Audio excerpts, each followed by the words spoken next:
Welcome back. Did you try building this? Did you try building the last section where we had to reuse the same carousel but have different styles? Were you able to do that? I hope you were able to do that. But if not, I'll tell you the solution. There's no worry. And this is not the last tutorial. So after this, this is the React Springs library tutorial. After this, I'm going to do more tutorials of different libraries as well. So there will be more challenges. There will be more fun. There will be more opportunities where you can show yourself that, hey, I was able to do that. So don't worry about anything. You're going to get more opportunities. All right, let's jump back to our carousel. And inside our carousel, the only thing that I'm going to do is it's as simple. Basically, what we need to do is instead of defining this object here, what I'm going to do is I'm just going to cut this whole object, basically, cut it, and actually pass it from my props. I'm going to call this as transition style, and I'm going to use transition style here. That's it. And now it's up to us. Now it has become a completely controlled component. You know what's a controlled component, right? We are defining the styles on our own as we are passing it as a prop. And now it's up to us whether we want to define our props, whether we want to define our styles here, or we want to define our styles in the topmost component, which is app. I would go with the topmost component, app component. So let's get started. Let me just paste it here. I'm going to define const transition 1 equal to the same object. That's it. I already cut it from the previous file, carousel.jsx, and I have pasted it here. That's it. So now what I'm going to do is I'm going to pass this inside my first content section. Let's say have a prop name, transition styles equal to transition 1. And this is going to fail because there is no prop. Content section is not expecting any prop. So let me go inside content section and define a prop called transition styles. Styles, that's it. And inside this, I'm going to pass it to carousel. Transition styles equal to transition styles. That's it. It's so simple, isn't it? And actually, I named it as style here, but passing it as styles. So let me rename it to styles. That's it. And now it's going to work. But it did not work because actually I think we are not passing the styles in the remaining one. Let me actually copy and paste the same style just to make things working here once again. And here as well. That's it. And now it should work. Perfect. Again, the styles are same, and now we can be as creative as we want. We can just apply those different styles in different carousels. I'm going to define 3 more styles here, but maybe you can take it as a final challenge for our application, this application that we are building, that you need to come up with 4 more creative animations, creative transitions. This is my last challenge that I'm giving to you for this video series.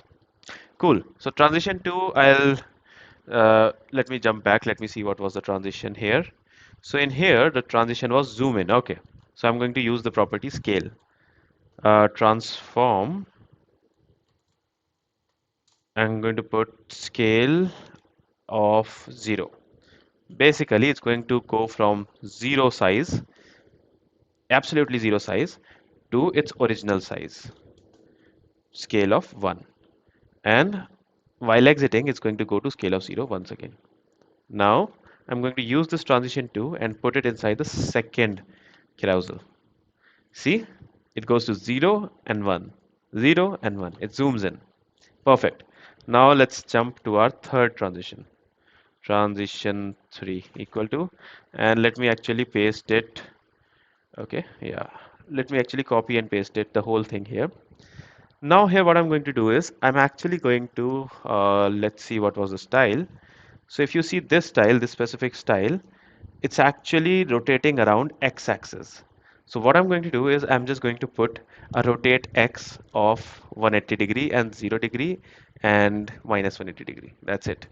So let's put, we already have a transform property here. What I'm going to do is rotate x of 180 degrees. As simple as that. And let me just copy and paste the whole same thing here, the same thing here. In the exit, it's going to be minus 180 degree, and here it's going to be 0 degree. So it's going to be 0 to, yeah, this is the thing. Wait, what happened? What's going on? Okay, cool. Cool. So now we have it 180 degrees, 0 degree, minus 180 degree. And you see, it is working completely fine. So cool. It's so cool, isn't it? Perfect. And oh wait, I'm actually showing you the different one. We haven't even applied this style yet. Okay, this can happen. It's completely fine. I had already told you that anyone can make mistakes, and it's a part of learning when you make mistakes. But the thing is, you have to understand and you have to learn how to fix them. But the style isn't looking very good, right? If you see, it's actually just rotating around x-axis. But if you see this style, it's actually kind of giving a 3D perspective, and that's where the perspective field property comes in. I'm going to add one more property called perspective, and you can provide for all the size you want to give. I'm going to give it 600 pixels, but you might have to change it depending on your screen size. Cool, this is done. 600, 600, 600. That's it. Isn't it looking amazing here? It is. Then now coming to our final thing, transition 4. Let me copy and paste the same thing and name it as transition 4.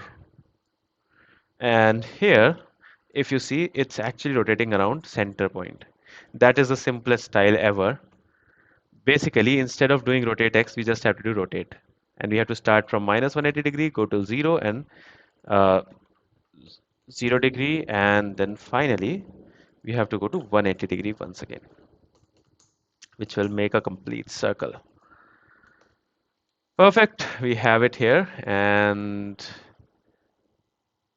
okay, we didn't use this style in the final one. Let's use it. That's it. It's working. That's it. That's it for this application. I hope you were able to build it. And yeah, I this was fun. Recording this was fun, so I hope you were having fun building this application as well. And finally, just before ending this video, I have one quick request from you. I want you to fill up this quick form so that I can know what do you want to learn next, right? Based on these, I can probably pick up the best solution and best one um, which everyone likes, right? And yeah, that's pretty much it. See you in the next playlist, new project, new library, new technique, new thing, completely new learning from scratch, a lot of challenges. I can't wait for it. So the link to this form is basically present in the description of this video, or you can manually type the leanprogrammer.com/react hyphen sprints slash form. That's it. Cool. I'm super excited to see you in another video series. It's hard to say bye, but we have to. But don't worry, I'll see you again in the next one, in the next series, in the next tutorial. Bye bye.